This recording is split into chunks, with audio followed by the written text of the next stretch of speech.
I have everybody's attention now? Burn it down! This is the In My House Pro Wrestling Podcast. Finally, The Rock has come back home. Scotty Villa brings you your new favorite pro wrestling podcast. There is nothing you could do that is more dangerous than wrestling CM Punk. He's got the latest in covering all of the major promotions in professional wrestling. Austin 316 says I just whipped your ass. Breaking news and hot topics, he's covering everything from Monday night till Sunday night's main event. I'm the hottest thing in professional wrestling. I'm Dr. Britt Baker.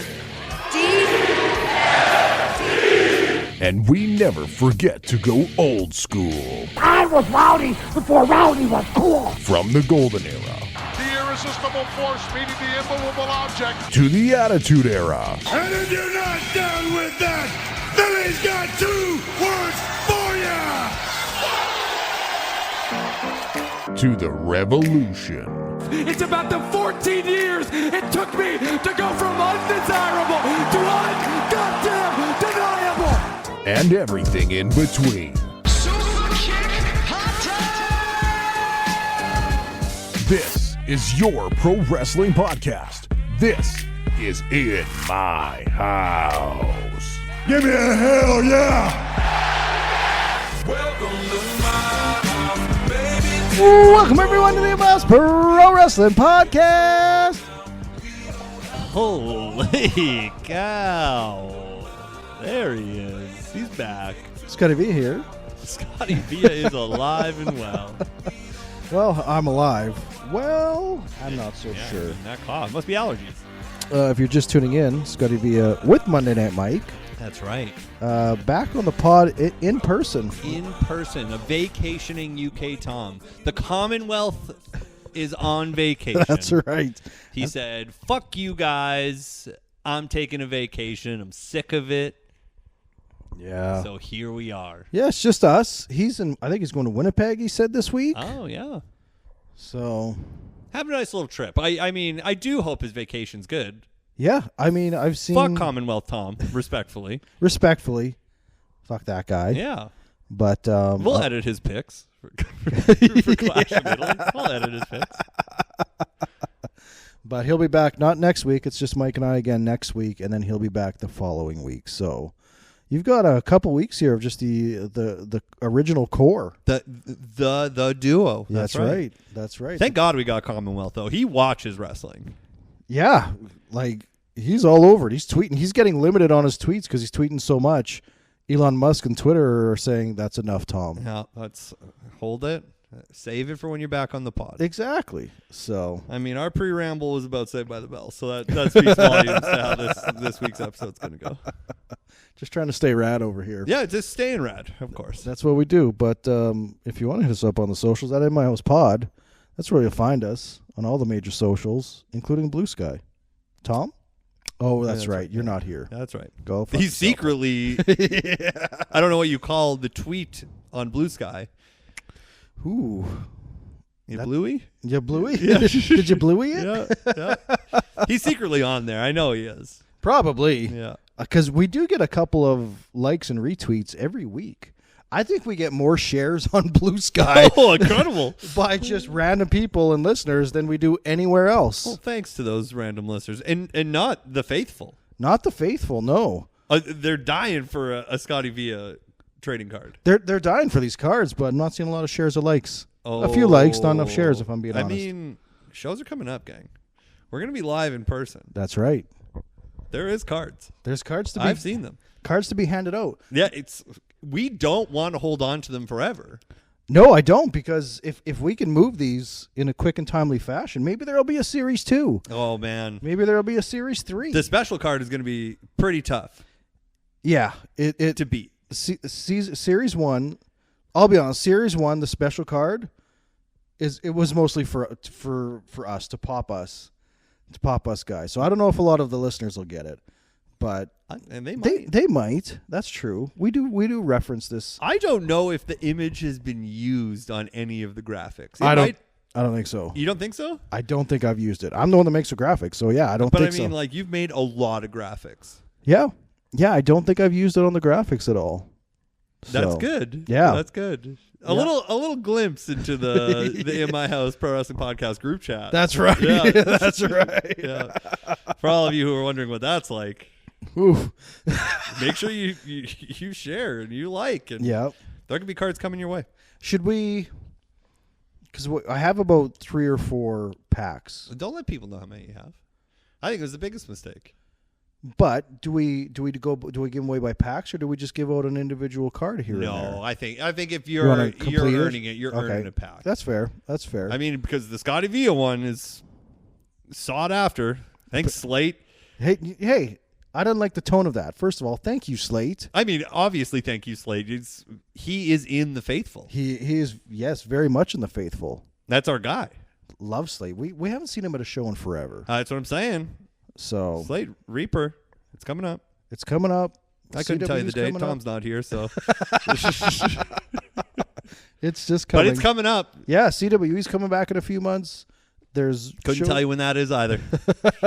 Tom? Oh, yeah. Tom's still not here.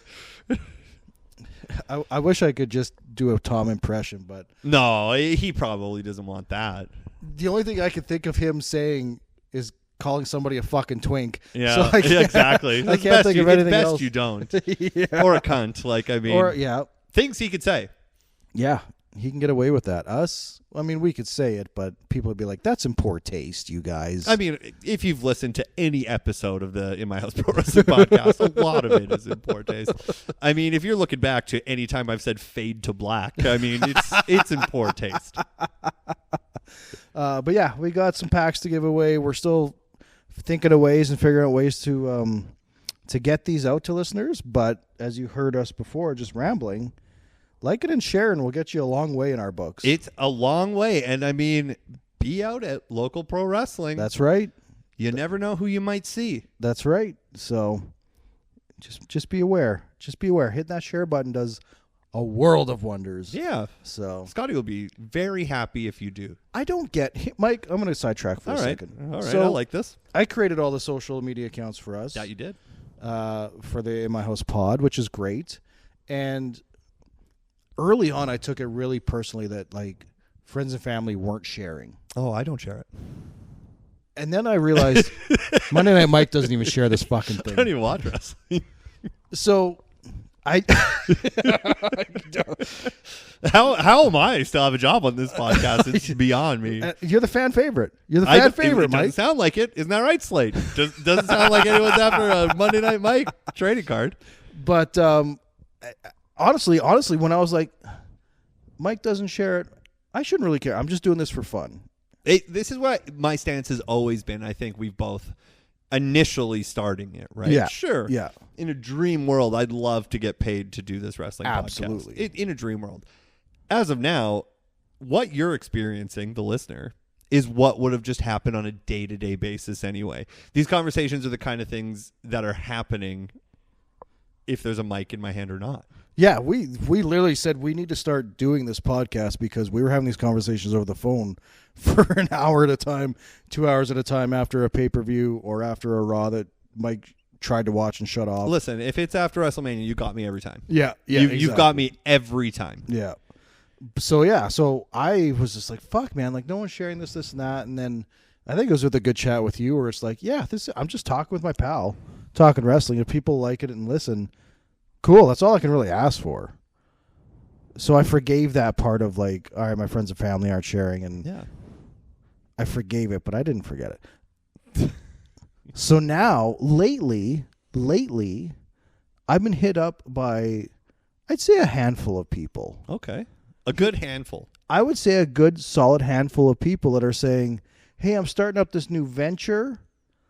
Can you like and share my new Facebook page or Twitter or Instagram? No. I'm accepting none of these.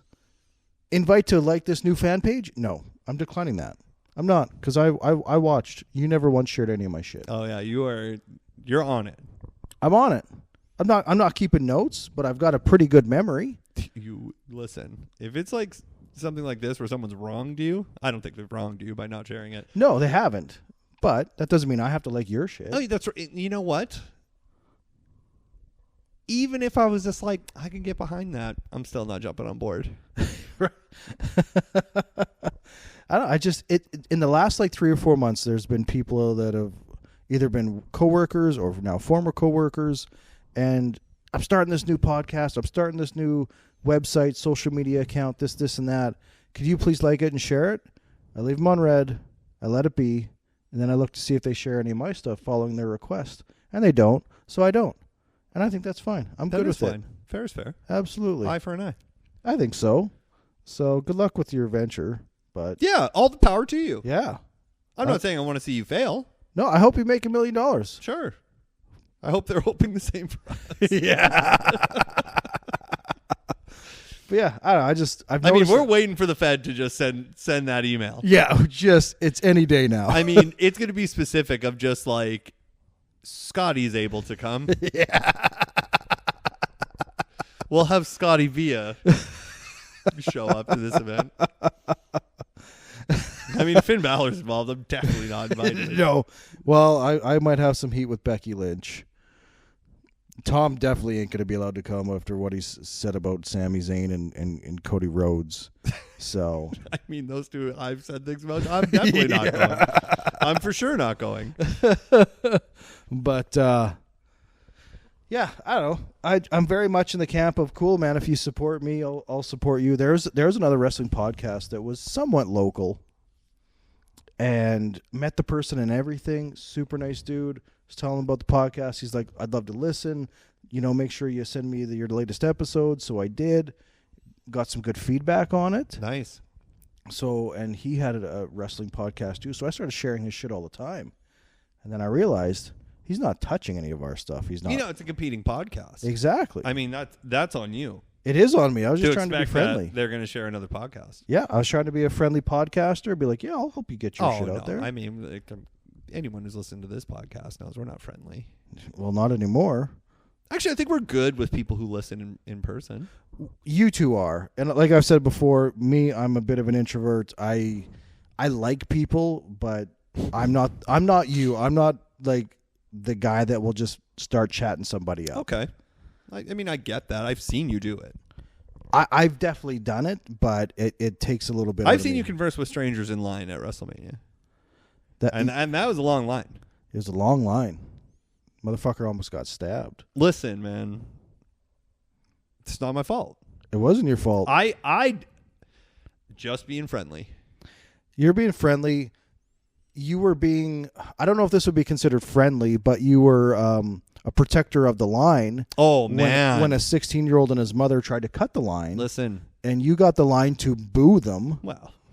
To the point where they are looking around like, I don't know where I am. And then you got them to boo them louder, and they just left the line. Yeah, well, listen. I saw what they were trying to do. You saw it from moment one where they started walking and up. Listen, it's dumb. a different era of Monday Night Mike. I'm in my CM Punk era. Yeah, I've got almost the full straight edge if I can quit tobacco. But I was drinking that day. Yeah, I mean, I was very shocked at the prices of liquor in the United States of America. It's very affordable. But I just watched him eyeing up that line, walking back and forth. I'm acting dumb too. And like, I know what you're gonna do, and he did it. Nope. Could have started a riot. I feel I could have started a riot that day. Absolutely, you could have, but for all the right reasons. We weren't super close to the front of the line, but we definitely weren't near the midway and back. We were getting in outside of there being technical difficulties getting people in. Yeah. We were getting in well before the show started. Absolutely. Like we both said, like, oh man, let's find our gate. And we know we're going to have to hunker down anyway. Mm-hmm. Let's just do it. Yep. And I'm glad we did when we did. It was pretty much perfect timing, because if we'd gone any earlier, then we're outside for probably 5-6 hours in the Texas sun. Way too hot. The sun was probably on that side of the stadium. I feel like we had good shade. We had great shade, Mike. So when we got dropped off at AT&T Stadium for WrestleMania 32 is when Mike and I went. We got dropped off. We went to the Walmart across the street so Mike can get some beers. Oh, yeah. And What'd you get? 3 beers? 4 beers? Oh, I got more than that. I was trying to give them away. And That's everyone apparently was a CM Punk fan. That's so right. it was That's a right. nightmare. So we get in line. I'd say there's probably, I wouldn't say there was more than 200 people ahead of us. So not a lot of people. Oh, man. I felt like there was more than 200. Think so? Oh, yeah. When we looked, like, I remember getting in line, and then we were both like, oh, probably a good call. And then looking back at the line, we're like, whoa, totally a good call that we did that. Thousands upon thousands of people behind us. It was insane. And then this, what we describe as a mother and son, walk up real late. Like the gates are probably within minutes of opening. Acting all dumb, acting like, oh, I don't know where the line is. Where do we go? And probably try to cut in maybe 7 or 8 people ahead of us. Monday Night Mike, a few beers inside of him. Also a bit of a Hawkeye. Yeah, you know what? Even without the beers, I'm too observant to just, I'm not letting that fly. Yeah. And everyone else, like, was letting that happen. Also, shame on all of you people. Yeah. That's 2 more people getting in ahead of me. And I've been in that line, I don't know how long we were in line. I think we were in that line for at least 3 hours. See, well, and I had to piss so bad. You really did. I'm going to go piss on AT&T Stadium. Our very own Scotty V, being the smart one, he's like, do not piss on AT&T. Please don't. There's so much security out Yeah, there. he's like, dude, like we're going to WrestleMania. Yeah. And I'm like, well, man, like this is dire times. I'm crushing beers out here and tall cans. And it was hot as shit. But the best part is Mike calls these people out, gets everyone to boo them.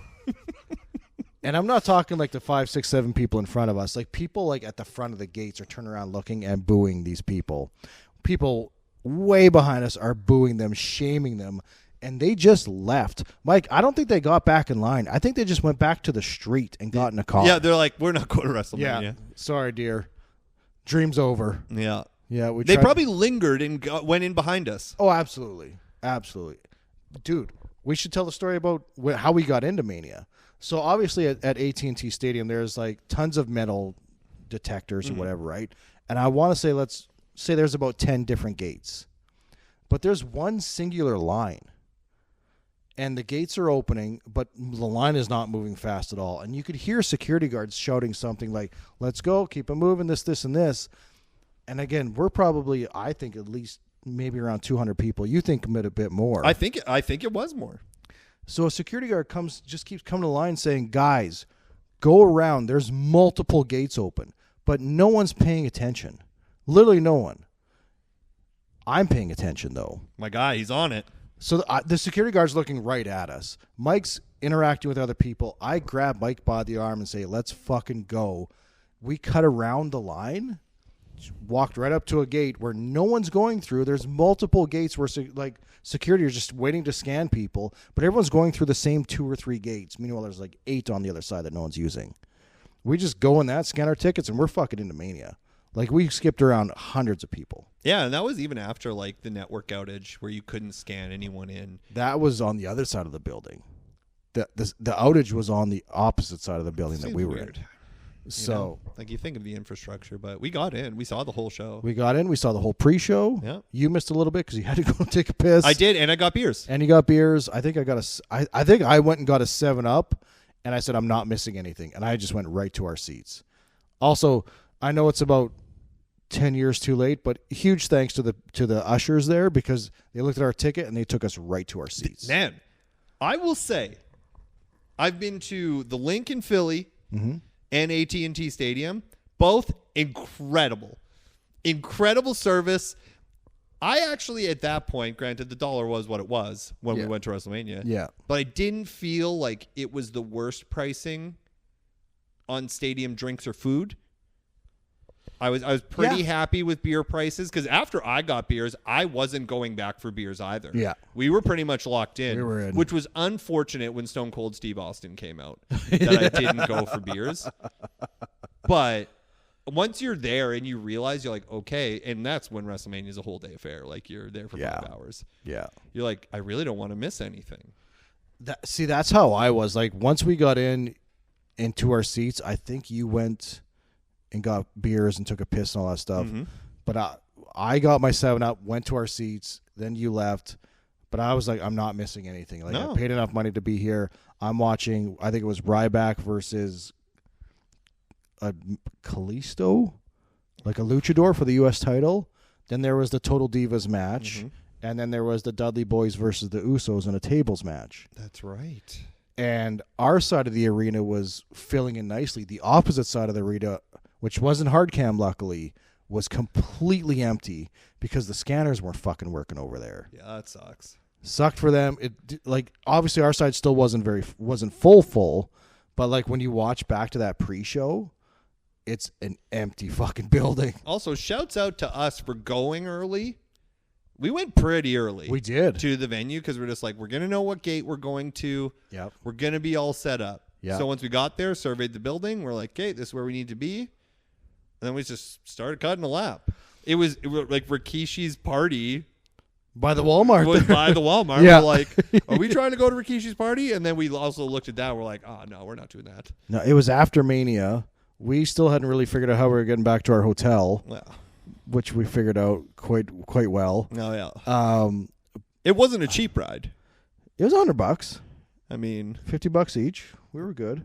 Yeah, didn't I not look at him? It's like, I'll give you $100 right now. You said that on the spot, and he said, "Get in." Yeah, it worked out. He didn't even ask us where we were going. He just said, "Get in." Yeah, and I mean, like, we were a distance away from the stadium. Yeah, because the stadium is in Arlington. We were in like Fort Worth. Fort Worth. Yeah. So yeah, it was a good haul. It was a good haul, but Didn't feel like. I mean, it got to be the craziest driver I've ever experienced. Yeah, ever. I don't think we've told this story on the pod. Oh, I don't think so either. So, again, WrestleMania is over, and Mike, as soon as the show's over, Mike's like, "Let's go!" Like, there's 100,000 fucking people here. It's like, I don't know what our game plan is. And internally, I was like, I want to stay. I want to be the last ones here, but I was like, no, Mike's right. We've got to get out, or we're not getting home. So as soon as the match was over, saw a little bit of celebration, and then we were out. And I think it was you that figured, like, let's just go back to the Walmart because there was taxis dropping people off there when we got to. That's it. It's a hub. Like, if there's a Walmart, that's a hub. Yeah. Like, there'll be people, there'll be things, like, best move. Yeah. And so we walk back there because that's where a shit ton of other people are. Quick side note, fun fact. As we're walking to that Walmart, we start chatting up a guy that was at the show, obviously, walking back. And one of us says, "Oh, where are you from?" "We're from Regina, Saskatchewan." "No shit, me too." Out of 100,000 people at AT&T Stadium, we're walking back essentially from another guy from our city, which is still wild to me. Sure. I think he was a mechanic. I mean, there's people on our flight we knew were going. True, right? But to run into them walking back after Mania It's was true. Wild. Yeah. So anyway, we get to the Walmart at Walmart parking lot, and there's tons of taxis, but they're filling up quick. Then there's 10 giant black SUVs, blacked out windows, tinted out windows, and just nice professional drivers standing beside their vehicle. "Do you need a ride?" "Yes." "Where are you going?" "Going to our hotel here, this, and this." "How much is the ride?" "I don't know. How much is it?" And you just have to make a deal on the spot. Yeah, basically. I literally was just like, man, don't want to lowball this. Yeah. I'm willing to spend some money. I came with some money. Just had to look at him and be like, I'll give you $100 cash right now. Like Scotty said, get in. The guy just straight up said, "Get in." And it was awesome. So we get in this awesome SUV. It was a comfortable ride. Comfortable ride, all leather interior. It's fucking awesome. So he gets out of the Walmart parking lot to a side street to get to a main street to get to the highway. Fun fact, the side street is jammed up. So he fucking just drives the wrong way, drives down the wrong side of the street to skip around everybody to get onto the main road to get onto the highway. A true hero, in my opinion. Like, the guy, you could tell he's just like, I got no patience for this. I need to go. And both Mike and I know what he's doing. He wants to drop us off so he can get back so he can go make more money. Absolutely. The guy turns around as he's driving down the wrong side of the road, trying to get on the main road. "Do you guys like music?" I mean, which also, what a hilarious question. Do you guys like music? No, I'm a psychopath. No music, please. Yeah. So obviously we're like, yeah, man, we like music. And he spins around like a little iPad thing and says, pick a song. I'm pretty sure we said, nah, man, we're good with whatever. Yeah, pick what you want. Boy, what a decision we made. An incredible decision. I thought so. Because I believe he put on the Free Willy song by Michael Jackson. the Michael Jackson song from Free Willy. Oh, yeah. Which was amazing. And so we get on the main strip now, which he cuts off multiple vehicles. Oh, terrible driver. Multiple vehicles. And then he just stomps on it. He spins the iPad thing back around to him, plays the song. Song's going. He starts singing the song. He is in it. He's having such a good time. He's been waiting to perform the song for his passengers for a while. Oh, for sure. He was hoping we weren't picking. Exactly. He knew. He's just like, they're going to let me pick. Yeah. These are the kind of guys who are going to let me pick the song. So he's singing. Mike and I are like giggling in the back. And then jamming to the point where he said, you want to join? Spins the iPad around again. He's got the lyrics. Oh, he going knew. right there. Just the best fucking trip. Pulls up to our hotel. Here's your $100. Have a good night. And we're out. And he got us home probably quicker than any cab or anybody else could have for gotten sure. us back to our And hotel. I think looking now, probably like the most affordable. Oh, yeah, absolutely. Actually, I think we paid for convenience, which is what like how quick that was. Yep. But knowing we're flying out super early, like the show is like we were out of there. God knows what time it was. I think it was close to midnight time. And we had to be at the airport for 5 a.m. Yeah. So I had Taco Bell that morning. you sure did. Yeah. You had Taco Bell. You got rejected by a wrestler for an Dude, autograph. oh man, people have heard that on the pod. Matt Bloom. Prince Albert. What a fucker. And you know, like, I get saying no. Like, I'm not heated that he said no. Like, Yeah. I get it. Like, wrestlers probably hate that shit. It was the excuse he gave.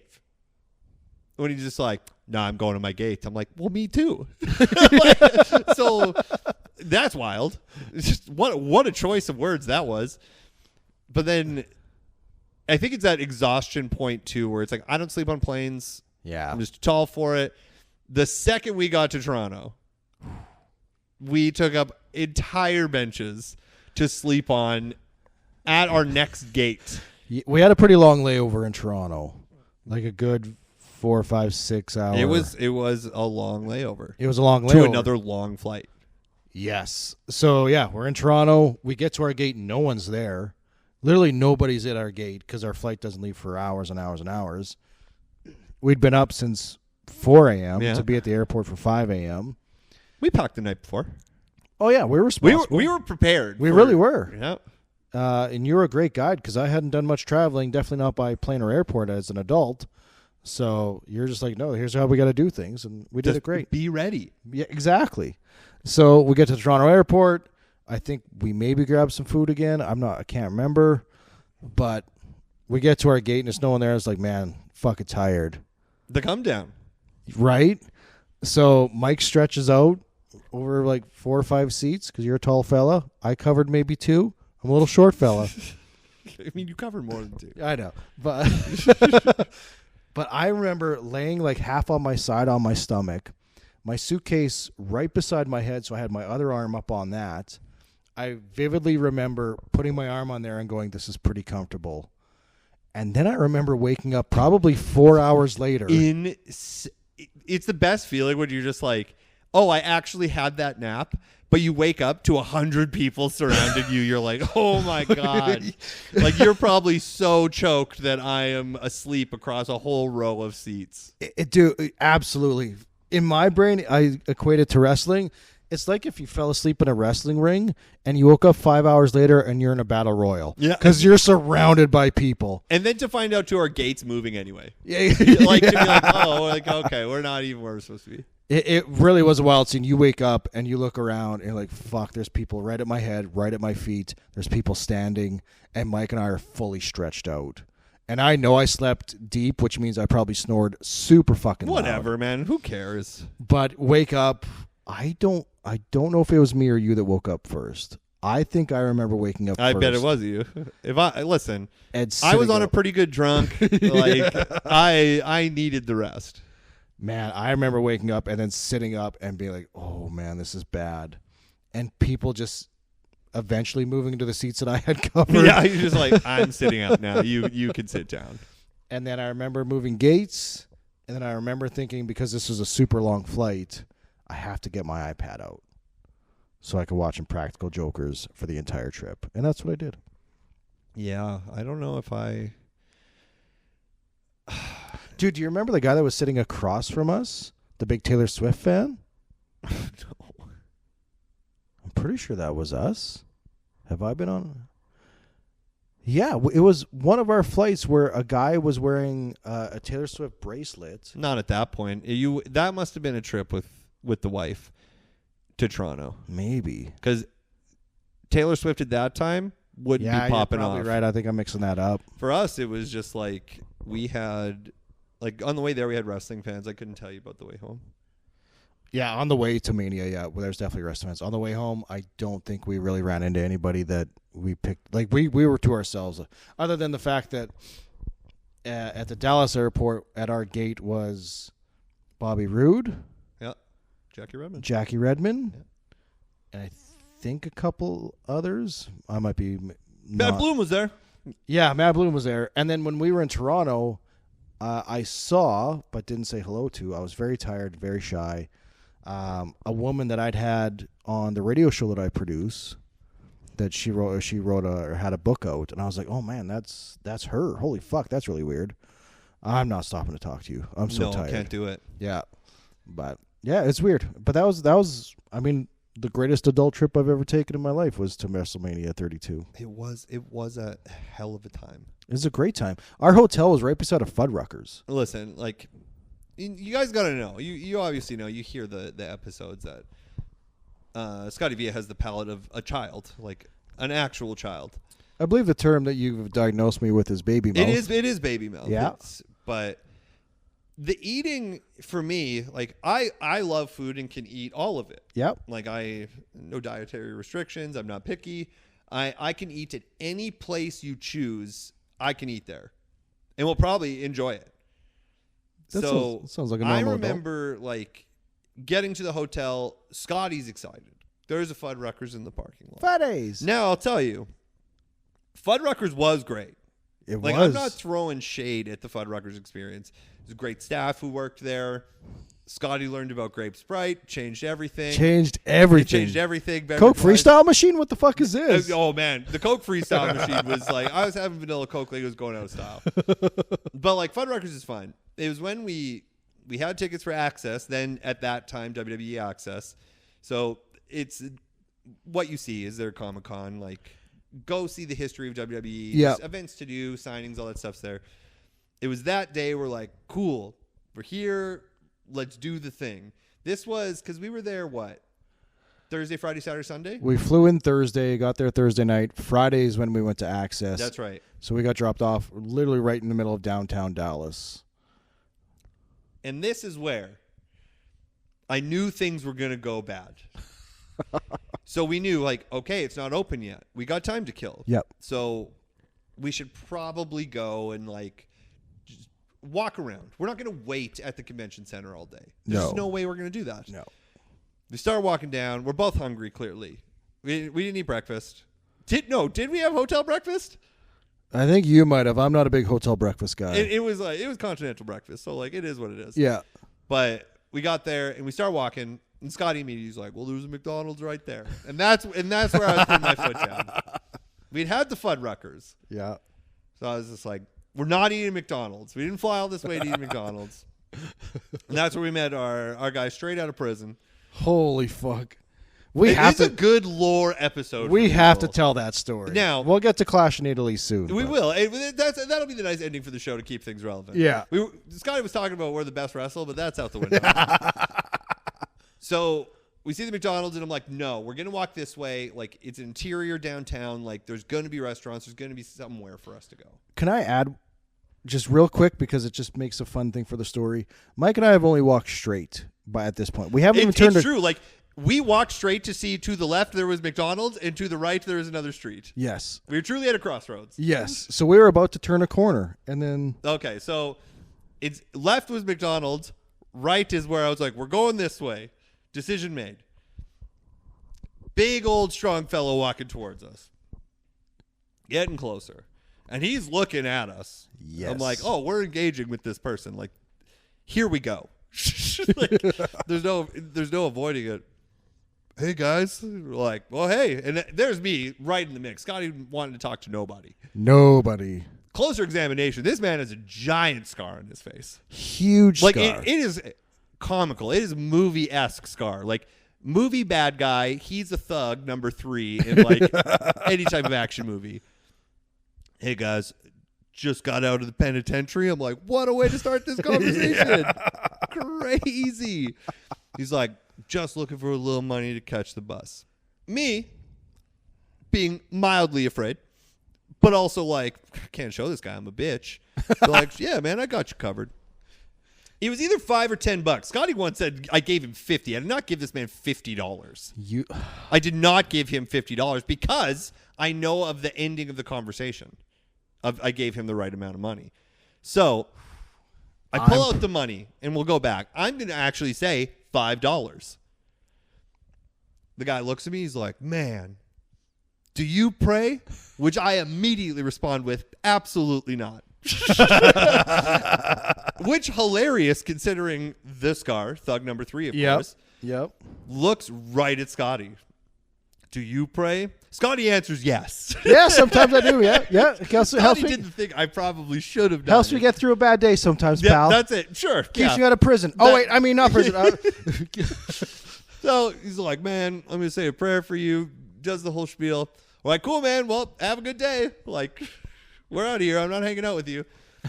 He's walking down with the money and goes, oh, man.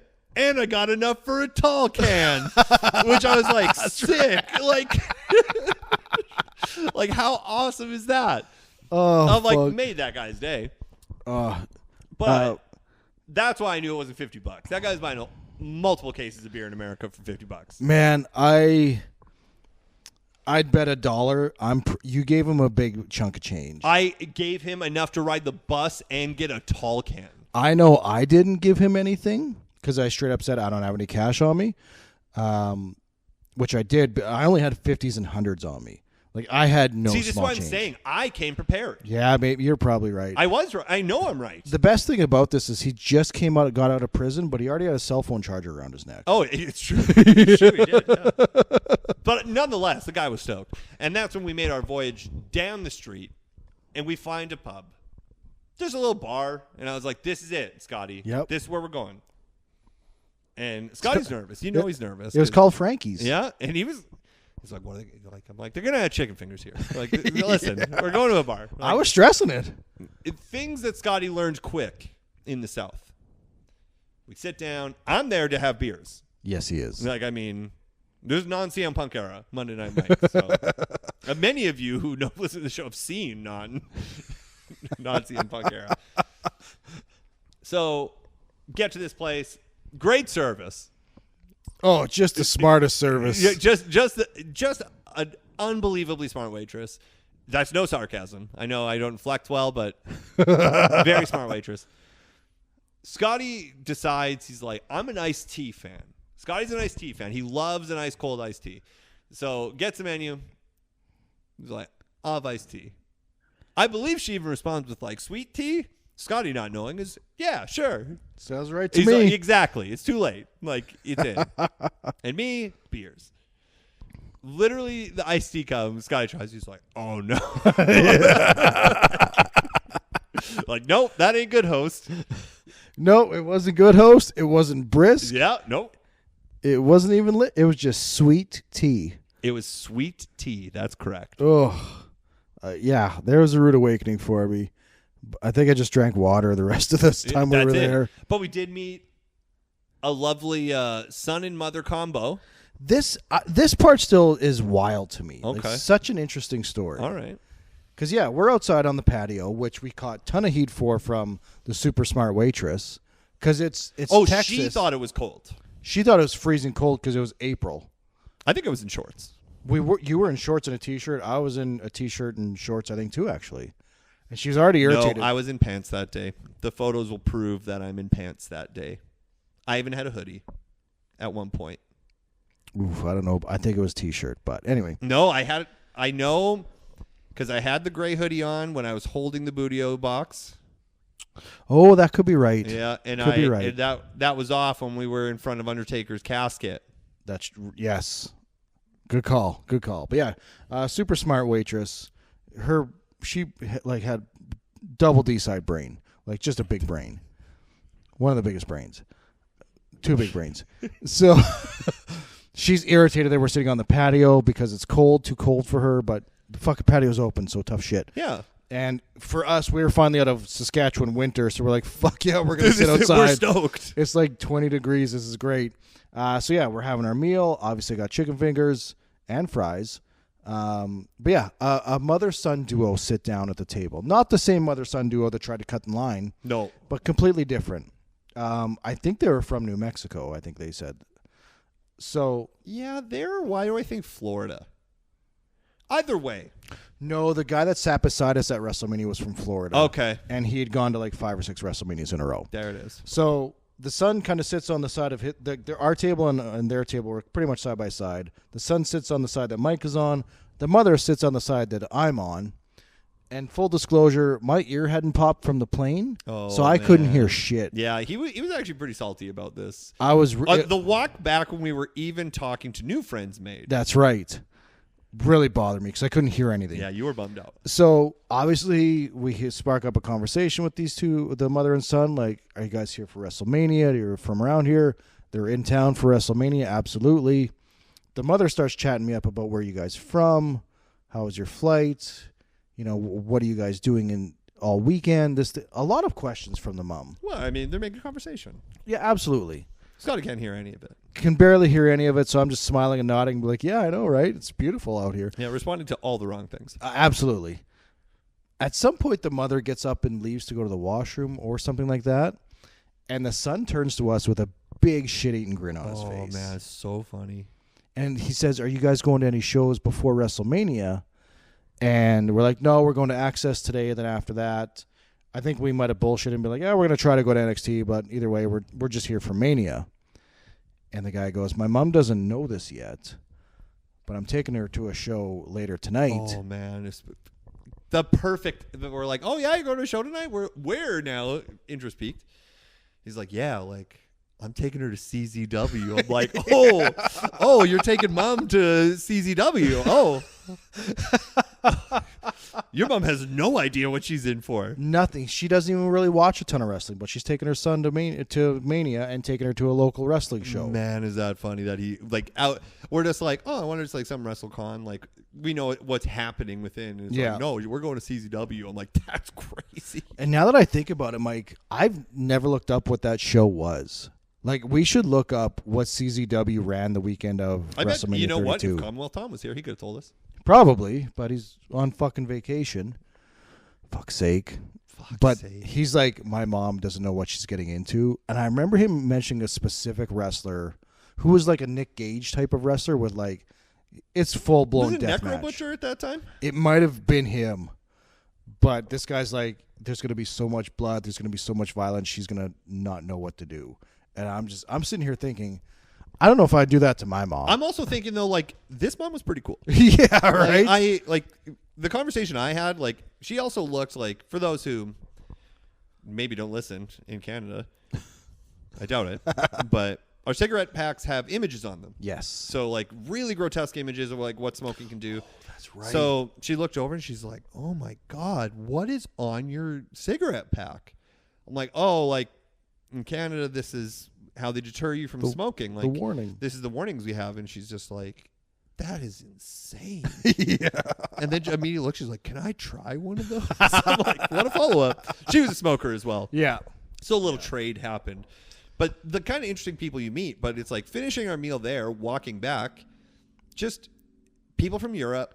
Yeah. Walking back with us, like UK, Germany, like you're just like, oh man, like this is what's cool about wrestling. Especially WrestleMania time or like big weekends like this. Everyone's there for the same reason. and everyone is on your level. Like everyone's on the same page. Like, yeah, this is exciting stuff. Like, and at that point when we said like the bullshitting of like takeover, we were just like, we could try to find tickets. Like, because we were still in that spot of like, if tickets are at a spot, we should go. It's the biggest regret I have about WrestleMania weekend. It's probably the only regret I have, other than not spending as much money as I should on cool shit. Which is wild that I spent more money than you. I know you did, but I agree. We hummed and hawed about it quite a bit. We watched prices, and it was pretty pricey to get into an NXT TakeOver with the debut of Shinsuke Nakamura. And then he had a great main event with Finn Balor as well. So we hummed and hawed about it. But yeah, like walking from downtown Dallas to the venue where Access was, we met two guys that were from the UK. Before Commonwealth. Unfortunately for me on two parts. One, I couldn't hear worse shit. And I was on the end, and you guys were all to my left, which was my ear that wouldn't unpop. Sorry. No, it's my fault. I could have moved. But the other part was like, if you look at me and Mike, I'm the short, fat one. Mike's the tall, jacked one. I mean, jacked is a stretch. But these two guys were like a carbon copy of Mike. Very tall, very thin. True. Yeah, they were. And I'm just like having to high step it to keep up with you motherfuckers. I'm fat, out of shape, and asthmatic. I'm huffing and puffing. But you got your steps in. I got my steps in that day. Couldn't hear a goddamn thing. But it was awesome. When we got to the door, they split off and went somewhere else. For sure. So we get in the lineup. We make friends with some people from Boston. Yep. They were right in front of us, just chatting it up. I was stoked. I was faded, too.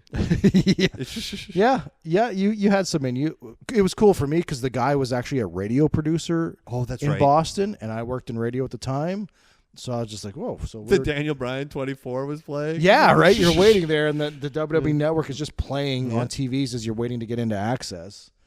So it was like Mike said, I don't know if safe space is the right word, but everyone's there for the same reason, to just enjoy wrestling and talk wrestling. There was no assholes to be found. We didn't find any. I'm sure there's some out there, but we didn't. Everyone just talk wrestling. They liked talking wrestling and didn't say, "Oh, that's a stupid opinion," or "That's fucking dumb." Not like we do now. Yeah, exactly. On this very show, don't like what you like. We think that's stupid. Yeah.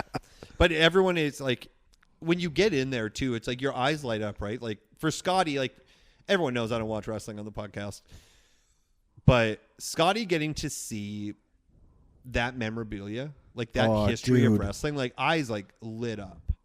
Right? Like I was just like, I'm stoked. Like this was the right call because like my dude is in his glory. Dude, I know we traveled there. We were in Dallas. The moment we actually got into Access and I saw like WrestleMania banners and like ladders from ladder matches and shit, I was full blown taking it back. And it was one of those like, I'm here. Like I'm actually That's here. It. You're like, I'm a couple days away from actually being at WrestleMania. Yeah. Yeah. You're flying all the way out just to go to Access. No. We were there for the main event. We were there for the show. But being at Access and walking in, actually, you know what, Mike? Those guys didn't peel off because those two UK fellas took a picture of us underneath the WrestleMania sign, and then we took their picture as well. That's right. And then they pieced out. That's right. And we went our separate ways. That's when I found the broke-ass Vader and Papa Shango. That's right, yeah. Yeah, people were dressed up as cosplay. Mike took, just like, guys, we're getting pictures. These are awesome. Yeah, get over here. Yeah, and I was just like, yeah, I'm good. I'll take the picture for you. But, yeah, being at Access and seeing all the cool shit, you realize quickly, like, oh, this lineup's to meet Chris Jericho. This lineup's to meet Bray Wyatt. But those ones you got to pay for. Oh yeah, but then there was those prices too. Yikes. Yeah, but then you see like, oh, this one's free. Who's on the free one? Tyler Breeze, fellow Canadian. Absolutely, we're gonna go meet Tyler Breeze. Manageable lineup. We're there. Yeah, it really, really was. And I think you and I didn't even have a discussion of like, I don't want to be standing in long lines for most of the day. No, we're gonna pick and choose what we want to see and who we want to meet, whatever it may be. The Tyler Breeze line went relatively quickly. I don't even think we were in that line for an hour. Oh, it was less than that. For sure. And we met like a lot, I think. Yeah, right? We met Tyler Breeze, great guy. Mike, you didn't even shake the man's hand. You just said, no, we hug. Yeah, I know where you're from. Yeah, and it popped him big. Yeah.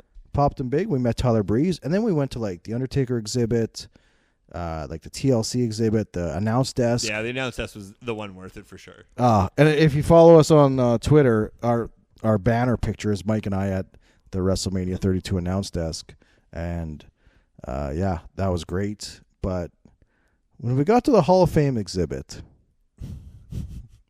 lives were changed. I was stoked because I could kind of see I could see the Andre the Giant statue, which is what I don't know. I have to see the Andre statue. Sure. Have to see it. Plus the Hall of Fame is like, it's got memorabilia from Sting, The Godfather, fucking guys from the past, Roddy Piper stuff is there, WCW stuff. I was like, man, this is going to be awesome. So we made our way in, and I'm looking at all the shit. There's the Andre statue. There's the Dusty Rhodes statue. Oh, yeah. Sting's old championships, his gear, Roddy Piper's gear, Godfather's gear. There's some Snoop Dogg merch in there. Oh, yeah. Papa Shango stuff is in there. I think we were standing at the Dusty statue. You're going to be better vault for this. I'm pretty sure we were standing at the Dusty Rhodes statue, and then the music hit. Now, at Access, they had NXT putting on like exhibition matches. And you could hear it going on. You obviously could hear the entrance music, but it was like, all right, cool. That wrestling's going on, cool. I want to look at all this cool shit. We're staring at Dusty. And yeah, because we were staring at Dusty yeah, for a while. Yeah, right. Staring at Dusty and the music hits. It's Enzo and Cass. We moved pretty quick. I turned to Mike and I said, we've got to go. And you didn't, I don't know if you heard it quite right away. And you're like, what? Mike, we got to go. Like 10-4. Because that entrance is, that's the act. You want to see the entrance. Yeah, and like that's talent to see. Now, it wasn't on the other side of Access, but it wasn't exactly next door to the Hall of Fame. We hauled ass. We hauled ass to get to the area, and a huge crowd had formed. And luckily, we got to the ring right as they were getting into the ring, but before they started their spiel. Yeah. Oh, it's perfect. Timed it perfectly. We got to see the Enzo and Cass entrance, and it was fucking awesome. I'm pretty sure they were wrestling the Vaudevillains. They were. And I was like, this is the fucking greatest thing ever. It's nice where you get that little bit of wrestling, right? And it's like, after that, it was basically just like, we're going to see the rest of this when we're out. Yep. Because at first, like, our thought was, too, is like, if there's scalpers out front for TakeOver, I'm like, I've got a budget that is worth it. Yeah. I don't remember if we found anyone. It's not coming to mind. No, I want to say vividly there were two guys at the one door that we went out of that were selling tickets. I don't know what the tickets were for. I mean, you have to assume because like TakeOver was happening in the same building we were in. Yes. So it was like convention center right next door is like an arena where they were going to where the Dallas Stars play. Yeah. Yeah. And I was just like, oh man, like it'd be cool if we did. We decided no. Yeah. We're going to watch this on an iPad in our hotel room and order pizza. Which, Mike, I don't know if I've told you this, the amount of stress that this caused me, because at the time, we were using a WWE network, because Canada didn't have the network yet. That's right. So a coworker of mine said, he went through like the back door of his PlayStation. He's able to sign up. He signed up. Here's my login. Just use my login. So I was like, man, I don't know if my iPad from Canada is going to work with this backwards way to get into the network. Luckily, it did. Mm-hmm. So we each sat on we had a 2-bedroom hotel room, or 2-bed hotel room. We each sat on our own beds. I'm pretty sure we had fuddies again. No, we ordered pizza. Oh, we did. That's right. We ordered pizza. That's right. And we just watched. I remember watching NXT in our hotel room as if it was on a 50-inch TV. It's true, and like I think that's when the excitement built too. The problem, because you all know we went, we should have did the whole trip in a row. Probably we've been dying to do this episode fully. Yeah. So now that we're doing it, it's great. So like watching that, and that excitement was finally there. Like, man, in a couple days' time, like we're gonna be at WrestleMania. Yeah. But we spent Saturday putzing around. Walk to another bar. Yeah. Saturday we had no plans. We didn't have tickets for Access. We didn't go to any other wrestling shows. It was just our day to do whatever the fuck we wanted, because Sunday was Mania Day. And We started that day by walking not towards the Fuddruckers. No, we went the other way this time. I will say we did have Fuddruckers for supper that night. We absolutely did. Yeah. But I said, I'm like, man, like we're going to walk the other way. Like there's got to be stuff down there. We find like nice, pretty like a parking lot bar, like a classic Regina style thing. Yeah. But we're like, okay, let's go get lunch. Like we're going to eat, do our thing. I mean, the Toothless Wonder was really putting on the moves. Had a few drinks, just shooting the shit. We're like, oh, man, a nice day. Sitting on another patio. We look and we're like, well, there's a movie theater. Yeah. And we're just like, dude, like we've got nothing to do, which is a wild thing for people. Like, you guys went and saw a movie? We're like, yeah. Go there. First of all, the most affordable seating for movie tickets I've ever seen. I looked up like, Scotty, like this is real. Like I think it's $6 American. Insanely cheap. And then we had no idea of the theater we were going to. Not a clue. Like we don't have those brands. Literally got our tickets and we're just like, oh, sick. And like, oh, it's one of these. Ordering 2. Your seat. Yes. Literally was just like, oh, you can get beers here? I'm crushing beers. What did you order? I'm pretty sure I had popcorn, and I think I got I think they had a Coke Freestyle machine there too. I'm pretty sure I had a grape Sprite there. Also, but we'd never been in a theater where they come to you, like they serve you. That's it. I hit a button. Homeboy's like, "What is it?" Exactly. He's got a little tray. What do you need? What can I get you? And there he went. He went and got it. It was there were seats that reclined, and like full comfort seats. The unfortunate part was we saw Batman versus Superman. Because it was that had just come out and we were like, okay, yeah, watch that. We both left and we're like, that was awful. That was a dog shit movie. That Holy was fuck. just a terrible, great experience. Yeah. Just a bad movie. And capped it off with some Fuddruckers. We're like, we better get a good night's sleep. And by that I mean we better watch Love and Hip Hop Atlanta before we call it a night. When we were leaving the theater, though, I remember being so mad because on Tuesday they had Throwback Night. Oh yeah. And on the Tuesday following, they were showing Die Hard. Yeah. I was like, fuck. But we had to fly out super early Monday morning. Yeah. Make it home in time for Raw. That's right. That's right. We did. But and I mean, my soon-to-be wife at that time, now ex-wife, was probably just thrilled that I was gone for that many days and got home just to watch wrestling. Probably explains a lot. I mean, God bless her. God bless Nothing her. but love. Absolutely. Nothing but love. Absolutely. But she's like, you're spending how much? Yeah. Oh man, that trip wasn't as crazy as you think it would be. It wasn't like, oof. Like if it was today's money, you'd probably be like, holy fuck. Yeah. But, Oh yeah. Oh, today's money, we'd be like, well, we're damn near broke. Yeah. Our biggest expense was the WrestleMania ticket. Even like I think flights all weren't bad. In with flights and accommodations, I think we're under $2,000. I'd say just a touch under $2,000. Yeah, absolutely. Which is incredible. Yeah. Like, so 2 seats to WrestleMania, flights, and granted, guys, we didn't stay at the Ritz. No. We didn't stay at a Ritz. We stayed at a Super 8. Super 8? We did. It was a clean Super 8. It was the most clean Super 8. That's it. Like, from what you know of Super 8, you would expect terrible, great service. Dude, Taco at the front desk was amazing. Incredible. He was so hyped. He's like, were you guys just at WrestleMania?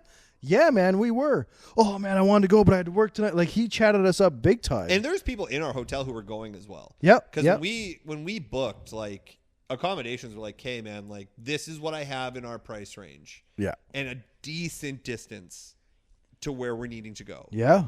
Yeah.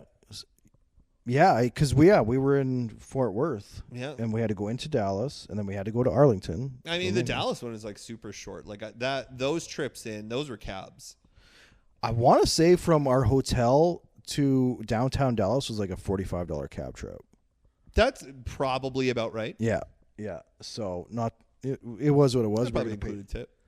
Oh, absolutely, yeah. Well, we did. We tipped that guy, and he was super appreciative. And he said he'd be our cab guy all weekend. He gave us his card, Mike, remember? And then when we called him, he didn't pick up. He didn't pick up. We did that for 2 cabbies. And they both gave us cards, and neither one of them picked up. Yeah, they do that to everybody. But I will say, in true Super 8 fashion, someone did get arrested in the parking lot one night. Oh, that's right. So That's right. That's right. So I'm pretty sure it was a drinking and driving situation.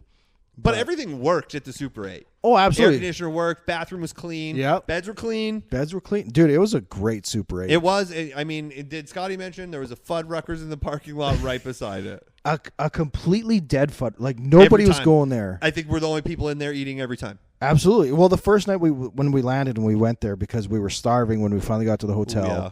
We're like, well, the Fuddruckers is just next door. Need to eat. There was 3 biker ladies in there. Yeah. And that was it. And they were loving you. There's no way they Oh, loved absolutely. at that point. They loved me. The reception or the lady that took our order at Fuddy's loved you. So Man with people. Immediately, except those biker ladies. Exactly. As soon as we started talking, she was all over Mike. Where are y'all from? Yeah, the Southern hospitality came in real quick. Mike hits her with the old, we're from Canada. Oh, like Toronto? No. Yeah, you're like, No. I don't. You know what? Being from Saskatchewan, it's the amount of times we're like, where are you from? I always just say Canada. Yeah. Because I'm like, dude, you're not gonna know. You're not going to know Regina. You're not going to know Saskatchewan. You're not going to know fucking anything. No. We're Let's save this conversation. We don't need to do this. You did the great job. You're from Toronto? No. Well, whereabouts? Pretty much just right in the middle. Yeah. Right in the middle. You're not, but that's it. And then we got this multiple times. Oh, so Trailer Park Boys. Yep. That's from our country. You're right. Yeah, 100%. Yep. Trailer Park Boys was the universal language of Canada in 2016. Yeah, awesome. Right? Like, that's sick for them. But all in all, for those listening, this has been a fun episode. This has been great. We've been dying to do the memory lane. Yes, and for like the last 2 years, I've been telling Mike we need to do this before Mania, like coming up Mania, and it just never panned out for whatever reason. But all it took was Commonwealth Tom to take a vacation for us right. to ramble on about our exploits. We didn't even plan to talk about this. We were like, man, what do we talk about? How do we even get on this topic? I don't remember. It doesn't matter. It doesn't matter. I mean, great time. You'll be sure to. I mean, where's the Hogan ad going? Tune in to find out. Yeah, exactly. Tune in to find out. But now that you've all got a little history of our WrestleMania experience, it's time to talk some current pro wrestling.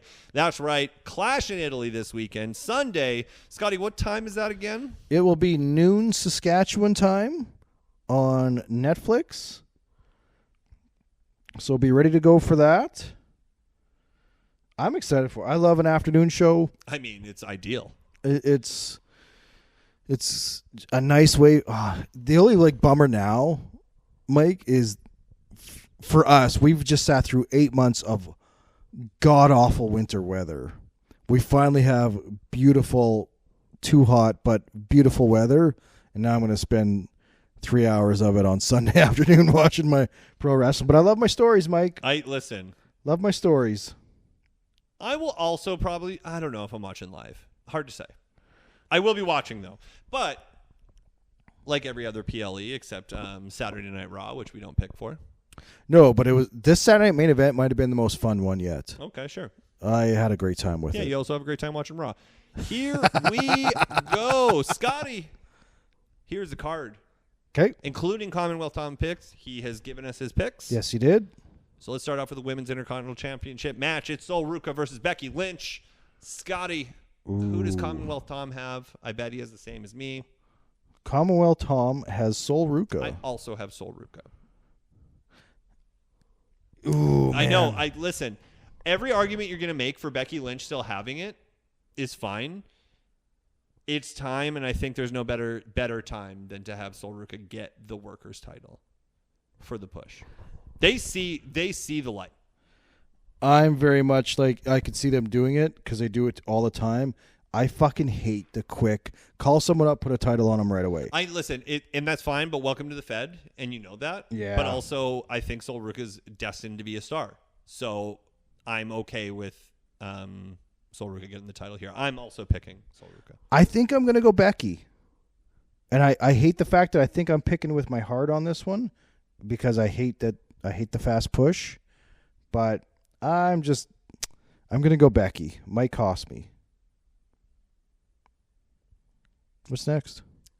Next up, we're going to do this. Obafemi versus Brock Lesnar. Now, this is what's getting me, is that they're putting 2 on it.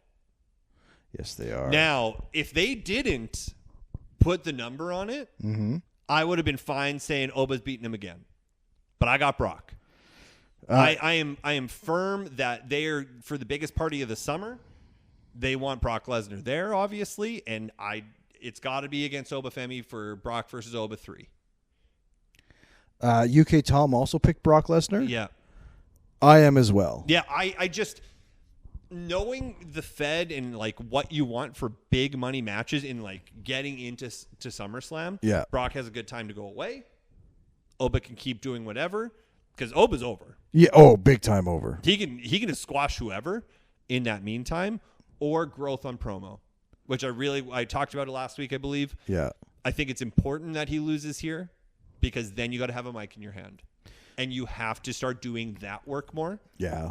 Because you're going to have to. If you can't be that quiet guy. You don't have the luxury to be. You're not Brock Lesnar. You don't have Paul Heyman with you. Yeah. You don't have a manager. You're going to need to speak. This is a good time for you to start cutting promos. I agree. Twofold. For Oba, I agree. He needs that reason to get back on the mic and call out Brock at some point again. And we need that third match. I think this... Mike, do you think Brock wins by, like, the referee's back is turned and he kicks Oba in the dick? Like, do you think Brock gets super heelish? Or do you think you get a clean Brock win? I think Brock is going to dominate. I think Brock is going to do what Brock has done in years past. I think Oba's coming out hot, and we're going to see Brock on a smart defense to really turn it around to multiple Germans, multiple F5s. I like that a lot. Same amount of time. I also like let's get the loss of like Oba Femi's first loss, get it out of the way. Yeah. Otherwise, it becomes a thing. It's Brock Lesnar. Like, come on, man. That's not a tough loss. And I know Tom. Did we even talk about it last week? Tom's like, no. What's that loss do for Brock? Other than it just gives, like, you could give that to somebody younger and up and coming. Oba is younger and up and coming, so I think that win for Brock just does more for just as much for Oba as it does for Brock. It gives you like the good bookend to a series at SummerSlam, the perfect time to do stuff like that. Yeah. I am Brock Lesnar gets the win clean. I want to see it too. Side note, I have no idea if we talked about it already. Brock Lesnar is doing a meet and greet in our area. That was on the show's notes. Yeah. This week. Which is what he doesn't do meet and greets for WWE, but he's heading to the local Home Hardware to meet and greet and sell his smoke pellets. So, in your house, faithful, anyone listening, if you go and meet Brock and get a picture with it, put it up on the old Twitter machine, tag us in it. We'd love to see the pics. Yeah, of course. Some of us work for a living. Yeah, well, we can't go, so we'd love to see it, but no, it's across the board. Brock, I kind of assume so. Yep. Next up, we have the WWE Women's Championship. That's Rhea Ripley versus Jade Cargill 2. I got Ripley retaining. Yeah, I'm going Rhea as well. They need to really start heating up these women's championships because, man alive, they're doing much more for Rhea and Jade on SmackDown than they are for Liv on Raw with her title, but I liked what they're doing on SmackDown. We're getting a lot of Jade and Rhea interaction, but we're also getting a lot of Jade and Charlotte interaction, which I think is really good because that's a match I want to see. It's exactly like that's another super over superstar going up against Jade, who I truly think can help her in the ring. So I'm going Rhea as well. I'll pull up Tom's little deal here. He is going Rhea Ripley too to retain the WWE Championship. Yep, smart. All right. Scotty. Yeah. Next up, we have the undisputed WWE Championship. We got Cody Rhodes versus Gunther. Mike, this is a very definitive who do you think will win versus who should win. Now, it's funny you bring that up. I think now that we're getting closer to Street Fighter, it's Cody break time. Wow. I do. I think for the Fed also, if you want credibility for Gunther, he should probably win here, which I have him winning here. You going Gunther? I am going Gunther.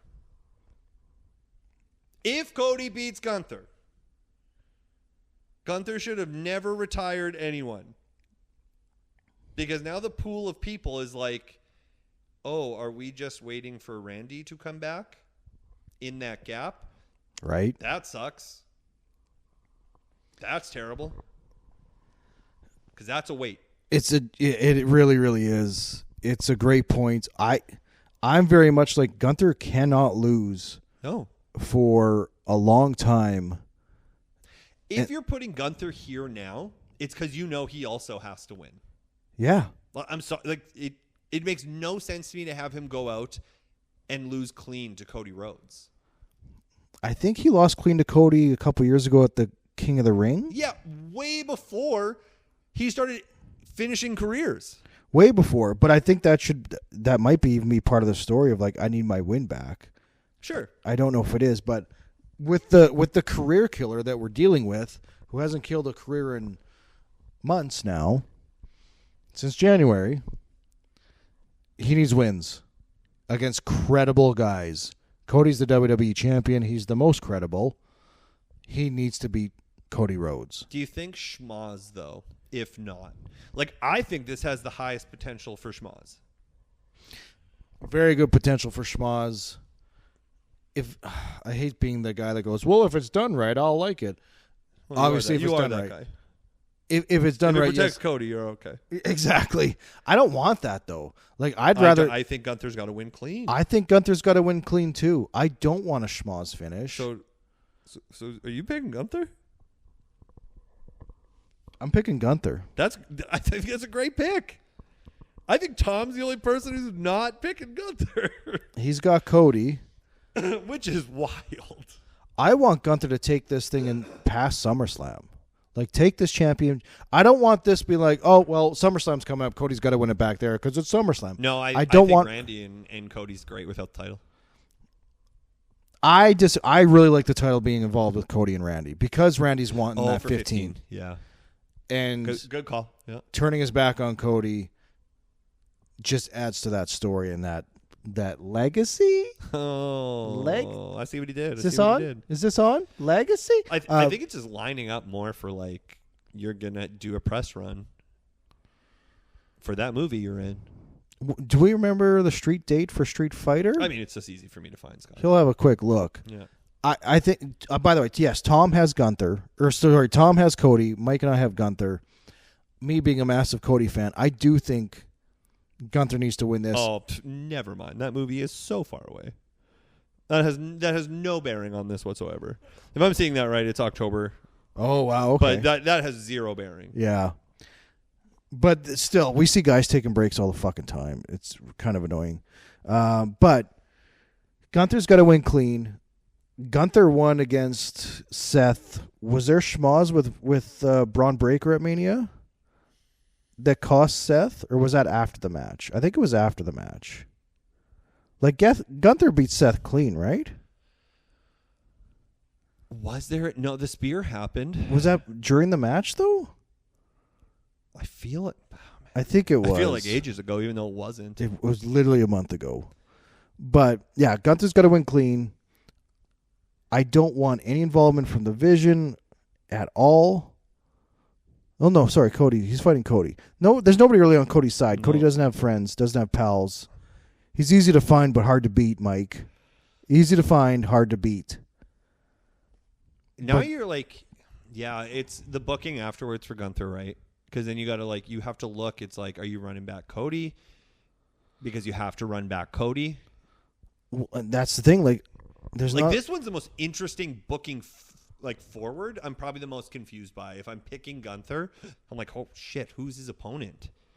Who's his opponent after Cody? You know what'll happen? Damian Priest will get a shot on That's SmackDown. Awful. That's, I mean, you couldn't have made that any worse for me. I'd almost rather have Cody win. Gunther and Royce Keys had a very good match a couple weeks ago on SmackDown. They could maybe run that back. Royce Keys just came out during that segment too, did he not? He did. Royce Keys is kind of in here, which is really fun for me because Royce Keys used to be Powerhouse Hobbs, and Powerhouse Hobbs. He worked for the Best Wrestle, so I don't know why he jumped ship. Look, he doesn't want to wrestle as the best; he just wants to wrestle. Oh, okay. So, so he came to WWE. But so. yeah, Right. but Cody was involved, obviously, with AEW, so Yep. you've got that kind of background. Ricky Saints now back up on the in WWE on the main roster, obviously in AEW as well.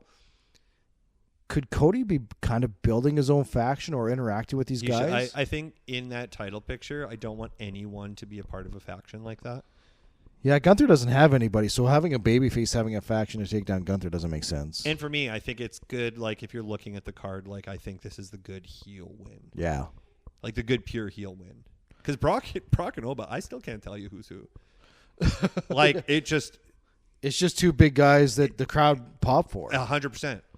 But I think Gunther, like, if you want to keep that momentum going behind who you think is going to be your big bad, Yeah. probably should have him win here. So one of the interesting things about this before we wrap up is WWE's already announced the first two matches in the first hour. It's Rhea versus Jade in one match and Cody versus Gunther in the other match. That's wild. But I mean, so clearly it's... The main event is the match we haven't discussed yet, which is Tribal Combat between Jacob Fatu and Roman Reigns. So that's going to be a big brawl, a big falls count anywhere, fucking Extreme Rules, all that fun shit. So I imagine that match is getting a bunch of time too. So Cody Gunther Open. That's how I would book it. I mean, I think you have to. Yeah. WWE hates women, so does Commonwealth.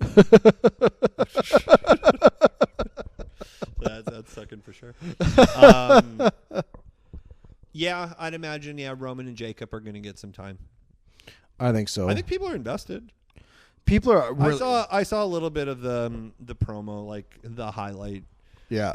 Like, I think Roman's better on the mic. I'm sure if Tom's here, he'd be flipping me off or saying who gives a fuck, which is fine. Roman's fantastic on the mic. I thought that was really good. I think Jacob is really shining as well. It sucks because I do have Roman. Now that we're talking about the main event. All three. I do have Roman. All three of us have Roman to win. I worry about what it does to Jacob. Like I just he either joins back.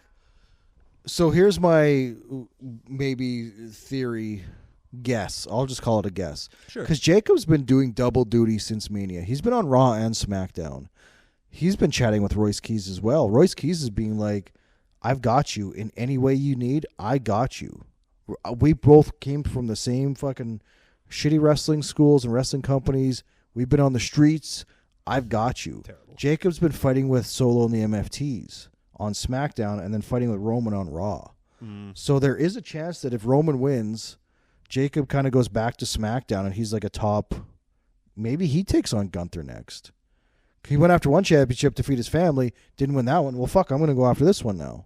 Jacob and Gunther would be crazy fun to watch. Yeah. Good call. But I also think we're getting a bit of a civil war within the MFTs and the Bloodline guys. So I think that's where it's heading. We're in extra innings now with this Bloodline storyline. Fuck's sake. But I'm excited for Clash in Italy. I think that crowd's going to be just white hot. This crowd is going to be amazing. Yep. The only thing I could pray for is maybe AJ Styles shows up and we just get, I don't know, the crowds love AJ Styles. He won't show up. He's in NXT helping kids out every now and then. That's great. Where he should be. If you want, because right now the crowd's on Cody, they're kind of split. It's just too much. It's like it sucks now in modern wrestling. When it's too much, like, people laugh. It's like Roman goes away. I'm like, that's what keeps him so loved. It is, right? When Cody's there all the time, it's just like, fuck. And that's why people don't know if Brock's a good guy or a bad guy, because he goes away for a while, he comes back, it's a huge pop, does his thing, people fucking love it. Like when he came back and attacked Oba Femi 2 weeks ago, the crowd went nuts, and they didn't stop buzzing until they went to commercial break. The crowd was losing their minds. Of course, because, I mean, you got us. Exactly, right? That worked. I think you have to have Cody come out first at Clash because people will be so amped up to, like, let's start the show. I don't care who's coming out first. I'm popping huge. We've all felt that at wrestling shows. Doesn't matter who's coming out first. We're excited. We're loud. We're on our feet. That's it. Let's fucking go. The show is starting that we've been waiting for months for. So yeah, it's card-wise, they're giving Italy like the super show, like the who's who, I would say. Yeah, I'm excited to watch. I mean, Saturday Night Raw, whatever, but Clash in Italy, I'm a big yes on. Scott, I do have. We got to close out. It's been a hell of an episode. Great episode. Don't you think, Tom?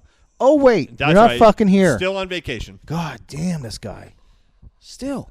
I hope you're enjoying the time with your mother, though. I love you, Tom. I really do. We really love you. I miss you so much. Yeah. They should. I mean, you got to make us out about our WrestleMania trip. So the listeners are probably just like, Jesus Christ, like never again. Let's get Commonwealth back. I thought this is where the best talk about wrestling. In the lieu of Scotty's tag team story about how the Fed is looking to ramp up tag team wrestling. Can't wait. Did you hear the dirties? I've seen Enzo Amore sounds like he's coming back to the Fed. So I lightly tiptoed around this last week when we talked about the Fed's pushing for a big tag team revival. Because the Dirties were out last week about this. Oh, this was last week? This was last week. So there's this big report that WWE is going to start really pushing the tag teams in the tag team division again. We obviously had a big chat about it. They cut the New Day and even though he cut Machine Guns. Yeah. It all makes sense. Great timing, guys. Yeah. But so last week, as that story comes out, another story comes out that Enzo Amore has been seen around the PC since about WrestleMania time. But everyone kept it hush hush. Now this week. I'm going to stay with last week, because last week as well, Sean Ross Sapp of Fightful also looked into it and confirms, like, guess whose contract is almost up with AEW? Yep. Big Cass. And it's coming up real fast. Yep. Interesting. So then this week, it's been reports of Enzo's turning down local promoters. That's where I heard he's just like, nope, I won't be available for those dates. Yep. Sorry, can't do it, when normally he would be able to do those dates. I'm excited, dude. I loved the first run of Enzo and Cass. Weird time, that's for sure. It's probably, it's weird to say, but it's going to work better. Again, assuming that Big Bill wants to come home, right?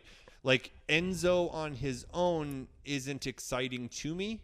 Sorry, bud, but you're mid-card at best in that spot. Yeah. Yeah. But for a company that really needs love in the tag team division, it's a great one.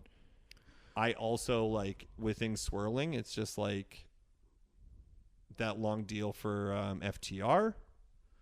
Yeah. Is time is coming. Yep. It's either we're going to re-sign.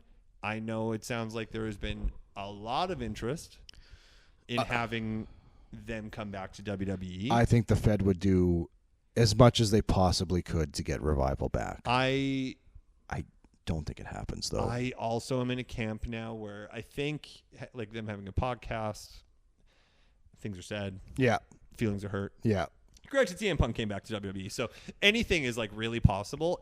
You have to look at it now where those guys are at in their career. It's hey, smart money is probably working less and less hard is what I should say. Yes. And to go back and do that there, especially if they're serious about tag teams. I also still think too, it's just I feel like they're just gonna sign the New Day back. I just have this feeling okay, if we're gonna do this, we might as well just offer those guys the money. Also, I'm gonna say this: R-Truth gets released. Arenas don't shut up. The internet doesn't shut up. Everybody seems to just shut up about the New Day. They're they're kind of just yeah, they're gone. It sucked so bad. Same thing with Kairi Sane. We got a tiny smattering of some Kairi chants following and gone, which sucks because wrestling fans, it worked. You got R-Truth back. Now, on top of that, a ton of people in the locker room voiced their frustration as well. Sure. But people chanting R-Truth for weeks on end got that guy his job back. Agreed. Dude. So it's kind of proven to work, but yet when these other people get let go, there's a big outrage on the internet, but when you show up to the arenas, not so much. I think the New Day go to AEW for a year. And then I think it just lessens your window to come home before you're a Hall of Famer. I think if you're deciding you're Jericho is a weird one to me. I don't know. Kofi is pretty well ingrained in this generation of WWE. Sure, but again, you wanted to do go elsewhere. You know how they feel. I would agree if they Actually, weren't. it's not the Vince. You're right. It's not the Vince era. It's not the Vince era, and I would agree with you if they weren't asked, hey, we want to cut your pay 50%. You're good with that, right? If it was just a normal release, cut and done, I could maybe see that. But being told, nah, we're restructuring your deal, you're going to get 50% less. Like, even stock, like you're not selling merch like you did. Like financially, if I'm thinking about it, I'm sitting there, I'm like, you're right. Like if we can trim the fat anywhere, it's getting Apollo Crews out. Yeah. I mean, mission accomplished. But looking at it where it's just like, man, you guys were financially someone we had to keep. And then when they probably had a restructured deal and re-signed, it was due to you make X amount of dollars via merch. We got to pay you. Yeah. We want to keep you happy because you're a big part of our bottom line. Yeah. That stopped. You're not selling the same amount of merch. Like, you look at it, this is a hell of a podcast, by the way. Like, everyone is clamoring for longer ones. This is a hell of a This one. is one. To get into the weeds. Because I'm all for, like, if they're going to save tag teams, I think the New Day is a conversation WWE should be having already. Yeah. To be like, okay, like, that's a legacy team. Yeah. Like, we should probably reevaluate what we did here. But when you're looking at bottom line, when you have a guy like Danhausen, who has become number 2 selling in merch, like that, he is doing the most WWE stuff by being everywhere but wrestling. Yes. Danhausen is all over the NBA playoffs. ESPN, every time you turn it on at least once a week, Danhausen is there. So this is where I'm saying, too, it's just like, I look at, it's kind of a weird tangent to go on, where we say, like, these guys, like, a Johnny Gargano realistically should work in AEW. Yes. Like, it's just, that's a place for him to work. I look at when Danhausen made the jump, I'm like, oh, like, it totally made sense that you needed to be in WWE. Yeah. Because they were going to let you embrace that, what they were missing. When the New Day stopped being goofy, they were in a void. They're like, man, like, we have our truth, but, like, that's a certain level of comedy.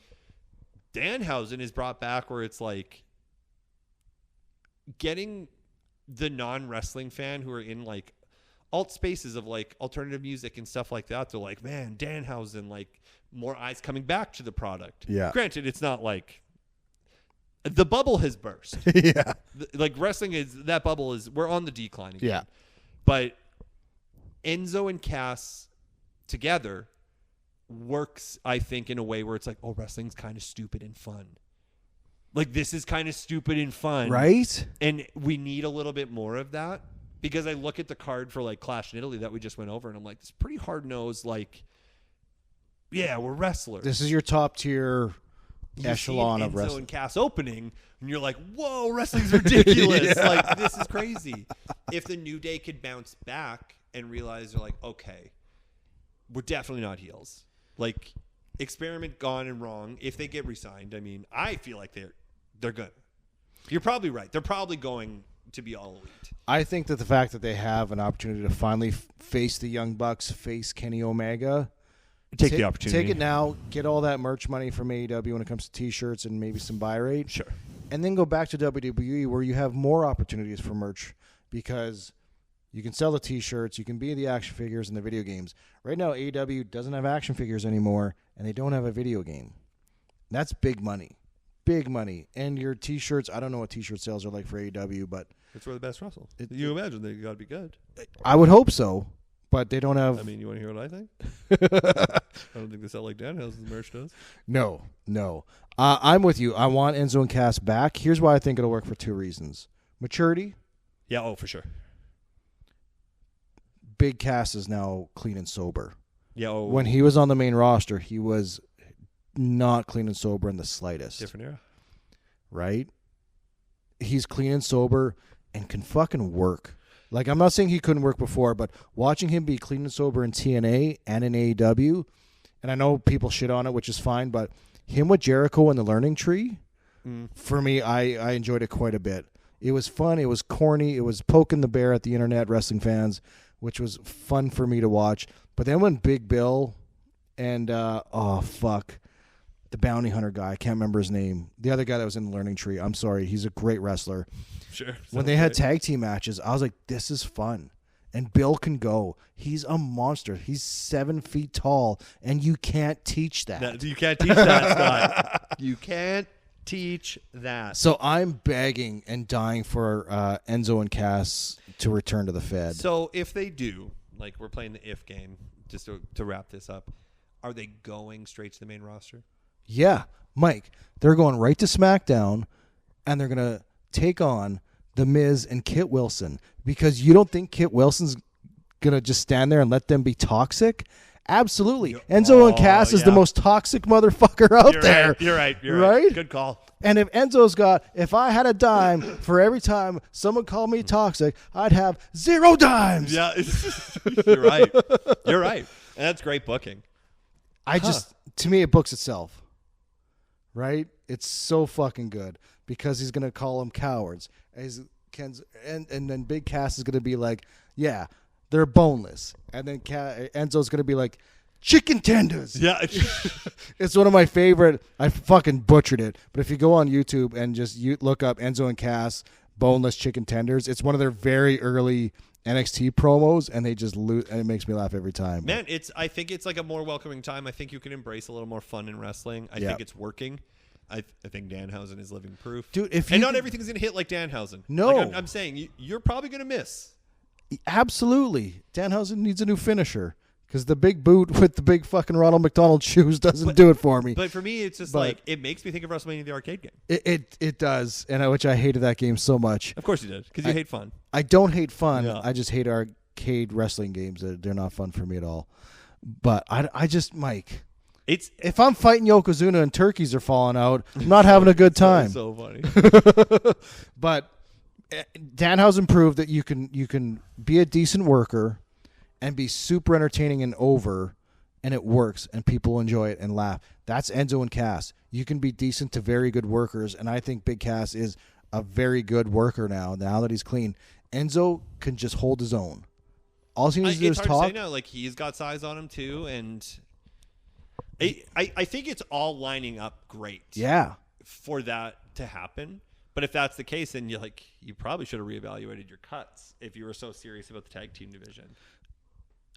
I feel like since the announcement came out, or the dirt sheets reported that, we're working on our tag team division, I don't think that was just happening in a meeting that week. I think they've been talking about it internally. But when cuts There's no proof of this. No, I'm just guessing.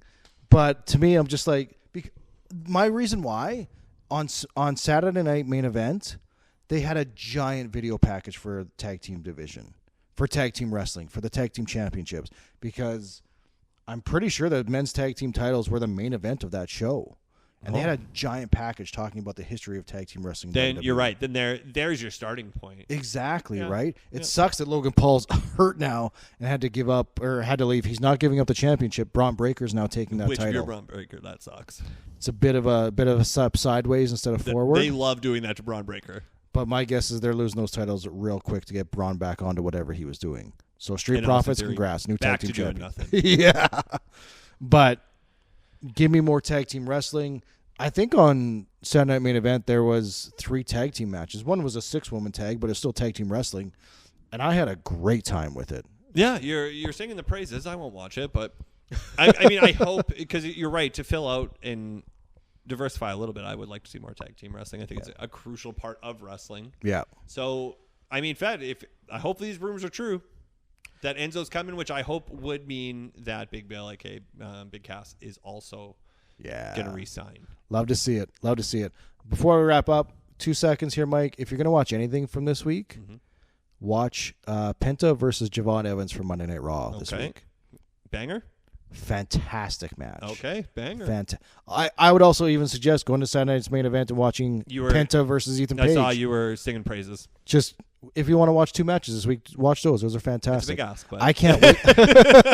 I can't wait to get into Double or Nothing. There's a lot of great matches from there, but looking for a pretty heavy wrestling week here on my downtime if I can get into it. But hey, little megasode for y'all. You know what? You got walk down memory lane. Yeah, you got some deep Monday Night Mike and Scotty Villa lore. Yeah, that's right. This is even before you were a paralegal. That's right. I've been Scotty Villa for quite a while, but You grew out a current gen Scotty. I really did. Yeah. You really became your own man.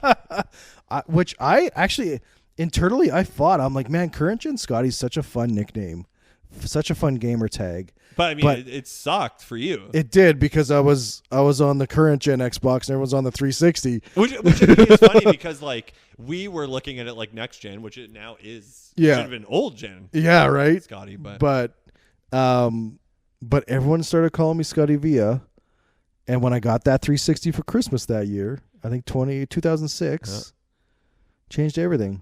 And then everyone's like, "What's your gamer tag?"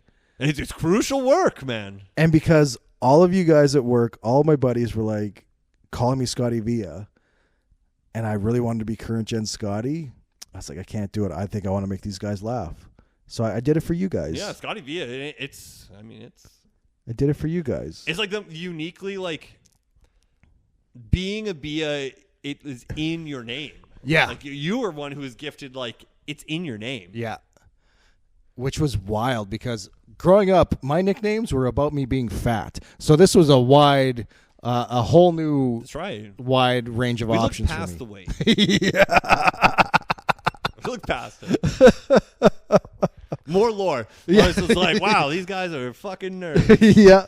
But yeah, when you work in a video store and become best pals with all the rad dudes that work there, it's the fucking best. So sorry you can't do that now, anybody. Yeah. So, tough break. Yeah, tough break. But yeah, you got a lot of good history here with Mike and myself going to WrestleMania.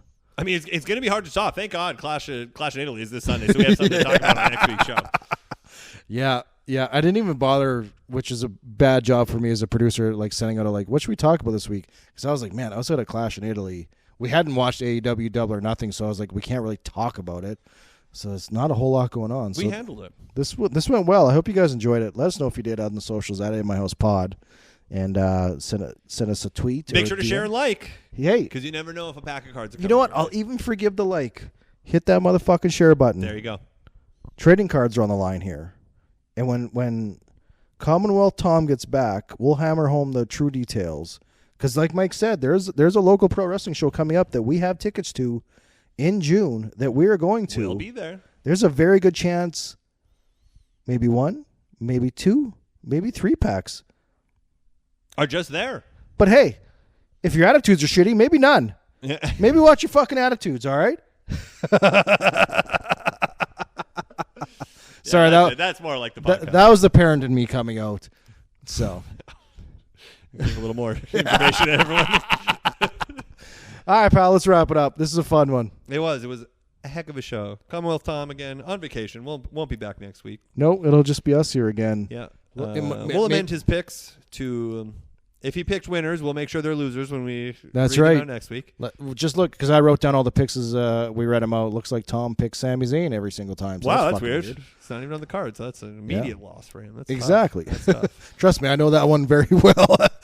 But no, a great episode again. Thanks to all the listeners. As always, for myself, Monday Night Mike, and of course Scotty Villa, this has been the In My House Pro Wrestling Podcast. Dick Cream. Welcome to my house. Play that music too loud. Show me what you do now. We don't have to go out. Welcome to my house. Welcome to my house. Welcome to my house. It's my house. Yowie wowie.